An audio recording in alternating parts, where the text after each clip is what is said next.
Next on 12 News Sunday Square Off, some of our most provocative interviews of the year. Governor Jan Brewer on the fallout from the election. What is the lesson Republicans should take away from Mitt Romney's defeat on Tuesday night? Work harder. Phoenix Bishop Thomas Olmsted on church versus state. Do you believe the Obama administration is engaging in an attack on religion? There's no doubt that it's attacking religious freedom because it's forcing us to violate our conscience if we're going to comply with Islam. Former County Attorney Andrew Thomas and his battle to reclaim his name. I was an elected prosecutor who did his job. I took on powerful people with connections in the courts, in the bar, in the Justice Department, and they're getting even. And author Zuhdi Jasser on being Muslim in America. I'd like to see us, and I think people can get hope from reading my book, that Muslims can separate mosque and state. 12 News Sunday Square Off, the best of our 2012 interviews, starts now. Good morning and welcome to Sunday Square Off. I'm Bram Resnick. Hope you're enjoying this Thanksgiving holiday weekend. The election is over. What it all meant is still being sorted out. My conversation with Governor Jan Brewer occurred just days after President Obama was reelected. We talked about what Republicans could learn from Mitt Romney's defeat and whether she was backing a new GOP push for immigration reform. So I'm very pleased to welcome back to Square Off the Governor of Arizona, Jan Brewer. Good to see you again, Governor. Good to be here with you, Bram. Let's talk about the election. What is the lesson Republicans should take away from Mitt Romney's defeat on Tuesday night? Work harder. Work harder? Work harder how? Well, we need to be able to reach and tell our story to more people and be more concise about it. I think maybe we had a little glitch in telling our story. Interestingly enough, yesterday, though, it was reported that they did a poll, I can't remember which one it was, that they called people and asked about did they think that the country was going in the right direction, and I think it was 56% of the people said no, but yet they voted for the current administration on the federal level. So it's kind of a mixed message, isn't it? Well, a lot of the second guessing among Republicans has to do with the message to Latinos. President Obama won Latinos by 44 percentage points over Mitt Romney, larger than the margin with John McCain. And we're hearing a lot about immigration reform in these days after the election. I want to put a quote up from Republican House Speaker John Boehner. Here's what he told ABC News on Thursday. He said, "This issue has been around far too long. A comprehensive approach is long overdue. I'm confident the president, myself, others can find the common ground to take care of this issue once and for all." Your Fox friend, Sean Hannity, agrees. He came out the same day with this very similar comments. Republican County Attorney here in Maricopa County, Bill Montgomery, agrees Congress must act. Do you agree Congress must act? Will you get behind whatever it is John Boehner does? Well, I don't know what the Congress is going to do or how they're going to try to resolve it, but certainly we all know that we need to resolve this huge issue that's facing the United States. And I believe that if we could get our border secured, and I've said this all along, secure our border, then we can deal with all these other issues. But, you know, with our border still open, I still have to be responsible for the safety and the well-being of the state of Arizona. And you need to get our border secure so we don't have the drug cartels coming across the border, the human smugglers coming across the borders, and thousands of people coming across the border illegally. And if we could get that taken care of, then we could address the issue of the students and But here's the thing with John Boehner and Sean Hannity, Grover Norquist, and Bill Montgomery. What he said in particular was, you know what, we can do both at once. We can secure the border and pursue comprehensive immigration reform.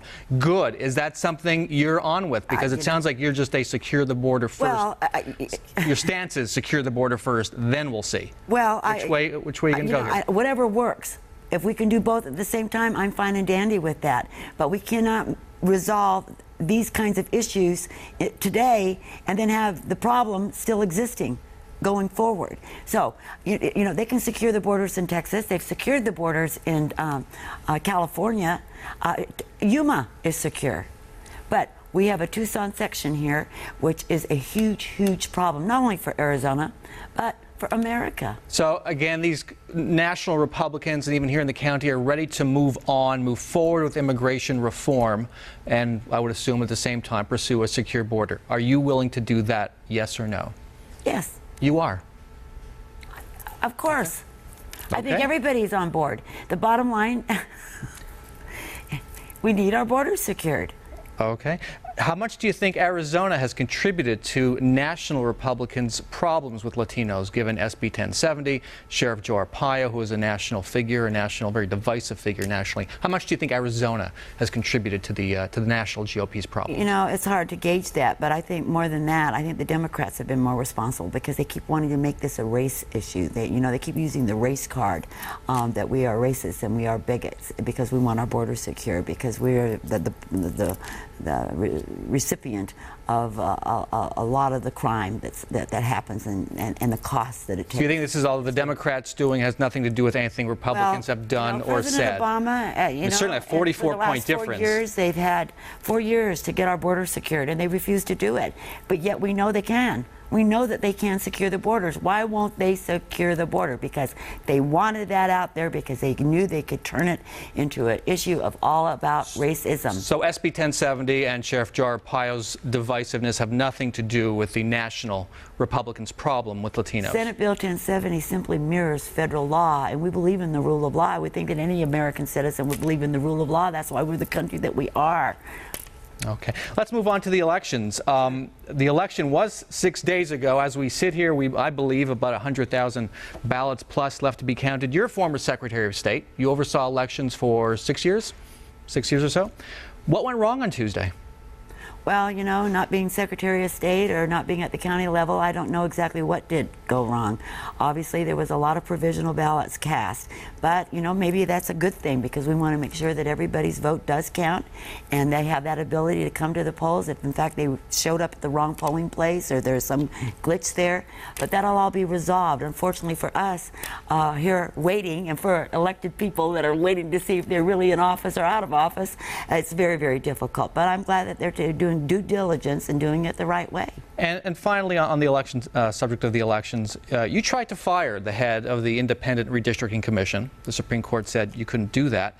We're looking at the results now, and it seems like things are pretty even. Congressional delegation might go 5-4 either way. Democrats picked up a few seats in the House. It seems like things came out fairly. Would you agree with that? Well, you know, and of course we don't know yet because we haven't had all the ballots counted. No, but we see the way it's going to go or could go. But, you know, I just felt that the whole system, the way that it happened at the redistricting committee, was inherently wrong, and thought that we had a very, very good case. The court disagreed with us, and so we will live with that. But I'll be anxious to see in the next few days just exactly who has won and who has lost. We might have to wait a while for that, but do you think the results of the election and the maps that were drawn show they were drawn fairly? No, I don't. I don't think that the election necessarily would show that. I think that, you know, there are rules that come down in regards to how lines are supposed to be drawn, and they're supposed to be compacted, and they're supposed to represent community interests. And when you have districts, legislative districts that represent Yuma and Maricopa County, all the way to Litchfield Park, and Which is a Republican district. it is. It is. So It's a kind of bizarre, and you know, there's other congressional districts that wind all over the place. Probably the most strangest lines in the country.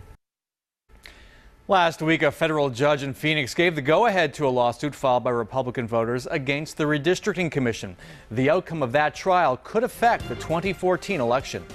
When we come back, my conversation with Bishop Thomas Olmsted of the Phoenix Catholic Diocese in his first ever appearance on Sunday Square Off.